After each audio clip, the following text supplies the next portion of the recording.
ನಮಸ್ಕಾರ ವೀಕ್ಷಕರೇ, welcome to stocks Kannada. ಬನ್ನಿ ಇವತ್ತಿನ ವಿಡಿಯೋದಲ್ಲಿ ಇವತ್ತು Bajaj housing finance IPO listing ಆಗ್ತಾ ಇದೆ ಮಾರ್ಕೆಟ್ನಲ್ಲಿ ಮಂಡೇ 16th ಸೆಪ್ಟೆಂಬರ್. ಹೀಗಾಗಿ ಒಂದು ಸ್ಟ್ರಾಂಗ್ ಬಹಳ ದಿನಗಳ ನಂತರ ಒಂದು ಸ್ಟ್ರಾಂಗ್ IPO ಲಿಸ್ಟಿಂಗ್ ಅಂತ ಹೇಳ್ಬೋದು ಹೌಸಿಂಗ್ ಕಂಪ್ನಿಯಲ್ಲಿ ಬಜಾಜ್ ಹೌಸಿಂಗ್ ಫೈನಾನ್ಸ್.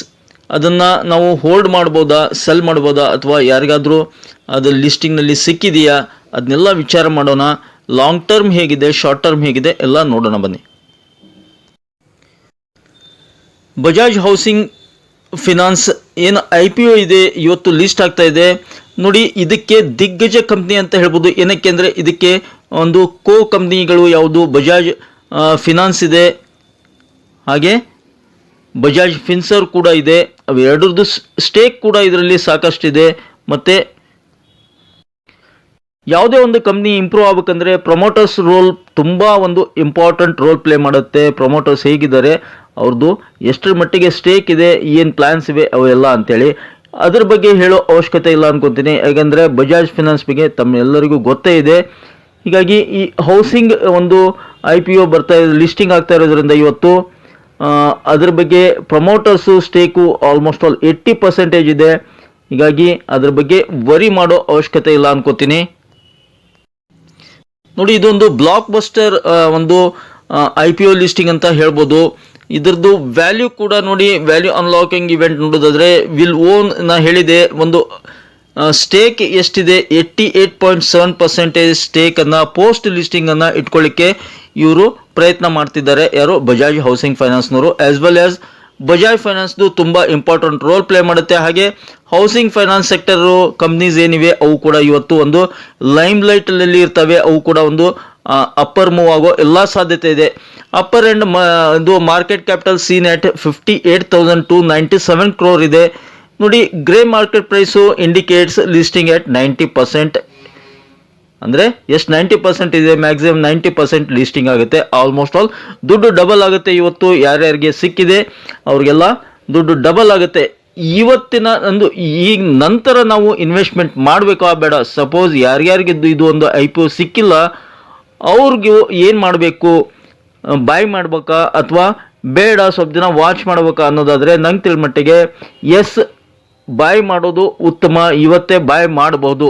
ಏನಕ್ಕೆಂದರೆ ಸ್ವಲ್ಪ ದಿನ ಕಡಿಮೆ ಬೆಲೆಗೆ ಸಿಗ್ತಾ ಇದೆ ನೋಡಿ. 75-76 ಇದೆ ಇದ್ರದ್ದು. ಅಂದರೆ ಡಬಲ್ ಆಯ್ತಂದರೆ 140-150ಗೆ ಸಿಗ್ಬೋದು ನಿಮಗೆ. ಆಲ್ಮೋಸ್ಟ್ ಆಲ್ 130 ಹಿಂಗೆ ಸಿಕ್ತಂದರೆ 100% ಬಾಯ್ ಮಾಡೋದು ಬೆಸ್ಟ್ ಅಪಾರ್ಚುನಿಟಿ. ಕಡಿಮೆ ರೇಟಿಗೆ ನೋಡಿ, ಹೌಸಿಂಗ್ ಫೈನಾನ್ಸ್ ಸೆಕ್ಟರ್ನಲ್ಲಿ ನಿಮಗೆ ಇಷ್ಟು ಕಡಿಮೆ ಬೆಲೆಗೆ ಯಾವ ಶೇರ್ ಕೂಡ ಸಿಗಲ್ಲ. ನೀವು LIC ಹೌಸಿಂಗ್ ಫೈನಾನ್ಸ್ ಆಗಿರ್ಬೋದು, ಬೇರೆ ಇತರೆ ಫೈನಾನ್ಸ್ ಕಂಪ್ನಿಗಳ ಆವಾಸ್ ಹೌಸಿಂಗ್ ಫೈನಾನ್ಸ್ ಆಗಿರ್ಬೋದು, ಬೇರೆ ಫೈನಾನ್ಸ್ ಕಂಪ್ನಿಗಳನ್ನು ನೋಡಿ, ನೀವು ಯಾವುದೇ ಹೌಸಿಂಗ್ ಫೈನಾನ್ಸ್ ಕಂಪ್ನಿಗಳು ಕೂಡ ಇಷ್ಟು ಕಡಿಮೆ ಬೆಲೆಗೆ ಸಿಗಲಿಕ್ಕೆ ಸಾಧ್ಯನೇ ಇಲ್ಲ. ಹೀಗಾಗಿ 76 ಒಂದು ಪ್ರೈಸ್ ಇತ್ತು, ಅದು 90% ಪ್ರೀಮಿಯಂನಲ್ಲಿ ಲಿಸ್ಟಿಂಗ್ ಆದರೆ 130-140 ಸಿಗ್ಬೋದು. ಅಷ್ಟು ಪ್ರೈಸಿಗೆ ಸಿಕ್ಕರೂ ಕೂಡ ಗ್ರ್ಯಾಬ್ ಮಾಡ್ಕೊಳ್ಳೋದು, ಸ್ವಲ್ಪ ತೊಗೊಂಡು ನಮ್ಮ ಪೋರ್ಟ್ಫೋಲಿಯೋದಲ್ಲಿ ಫಾರ್ ಲಾಂಗ್ ಟರ್ಮ್ ಪರ್ಸ್ಪೆಕ್ಟಿವ್ ಇಟ್ಕೊಳ್ಳೋದು ತುಂಬಾ ಉತ್ತಮ. ಮತ್ತು ಕೆಲವೇ ವರ್ಷಗಳಲ್ಲಿ ಅದು ಎಬೋವ್ 200, 300, 400, 500ವರೆಗೂ ಬಂದರೂ ಅಚ್ಚರಿ ಪಡಬೇಕಾಗಿಲ್ಲ. ಇದ್ರದ್ದು ಶೇರ್ ಎಷ್ಟು? The IPO of Bajaj housing finance was open for bidding between September 9 to 11, which offered its shares in the price band of ₹66 to 70 per share with a lot size of 214 shares. ಹೌದು, lot size ಎಷ್ಟಿತ್ತು? 214 ಇತ್ತು. 66ರಿಂದ 70 ಒಂದು share ಪ್ರೈಸನ್ನು listing ಮಾಡಿದ್ರು. But ಈ listing 90% premium ಅಂತಿದ್ದಾರೆ. ಅಂದರೆ 130 to 140 ಆಗ್ಬೋದು ನೋಡಿ ಸ್ನೇಹಿತರೆ. Bajaj housing finance shares will list shortly today September 16 on the stock market after its IPO got a bumper subscription worth ₹3.23 lakh crore, highest ಅಂತ ಹೇಳ್ಬೋದು. IPO investors are eyeing more than doubling of money at the stock's debut. Bajaj housing finance shares were allocated to successful IPO bidders in the wee hours of September 13. ಅವಾಗೆ allocate ಆಗಿದೆ, ಇವತ್ತು listing ಆಗುತ್ತೆ ನೋಡಿ. According to the grey market premium GMP ಅಂತಾರೆ, Bajaj housing finance shares are expected to list at nearly 110% above the issue price of 70 per share. translating into a potential premium of 77 rupees per share. The excitement surrounding the stock suggests a robust listing gain, which has led many market participants to consider booking profits immediately. ನೋಡಿ, ಸಾಕಷ್ಟು ಜನ ಒಂದು listing ಆದ ತಕ್ಷಣ profit booking ಮಾಡ್ಕೋ chances ಕೂಡ ಇರುತ್ತೆ. ನಂತರ ಒಂದು 5-10% ಕಡಿಮೆ ಪ್ರೈಸಿಗೆ ಒಂದು ಸಿಕ್ತಂದ್ರೆ ಗ್ರಾಬ್ ಮಾಡೋದು ಇದು ಜಾಣತನ ಅಂತ ನನ್ನ ವೈಯಕ್ತಿಕ ಅಭಿಪ್ರಾಯ. ಬುಕ್ಕಿಂಗ್ ಮಾಡ್ಕೊಂಡ ತಕ್ಷಣ ಸಾಕಷ್ಟು ಜನ ನಂಗೆ ತಿಳ್ಮಟ್ಟಕ್ಕೆ ಸಾಕಷ್ಟು ಜನ ಬಾಯ್ ಮಾಡಲಿಕ್ಕೆ ಕೂತಿರ್ತಾರೆ.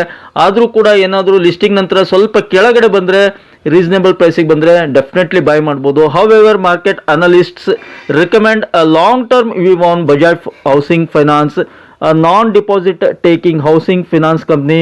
Experts believe the firm's solid fundamentals coupled with the overall positive outlook for the housing finance sector could yield better returns over time for those who secured allotments. Analysts advise holding shares to benefit from the company's future growth prospects. ನೋಡಿ, clear ಕೆಲವೊಂದಿಷ್ಟು market experts ಏನು ಹೇಳ್ತಿದ್ದಾರೆ ಅಂದರೆ, ಯಾರ್ಯಾರಿಗೆ IPO ಬಿಡ್ಡಿಂಗ್ನಲ್ಲಿ ಸಿಕ್ಕಿದೆ ಅವರು hold ಮಾಡಿ for long ಟರ್ಮ್ಗೆ ಇನ್ನೂ ಬೆಟರ್ ಒಂದು ರಿಟರ್ನ್ಸ್ಗೋಸ್ಕರ ಅಂತ ಹೇಳ್ತಾ ಇದ್ದಾರೆ. ಯಾರ್ಯಾರಿಗೆ ಸಿಕ್ಕಿಲ್ಲ ಅವರು ಕೂಡ ಬೈ ಮಾಡ್ಬೋದು.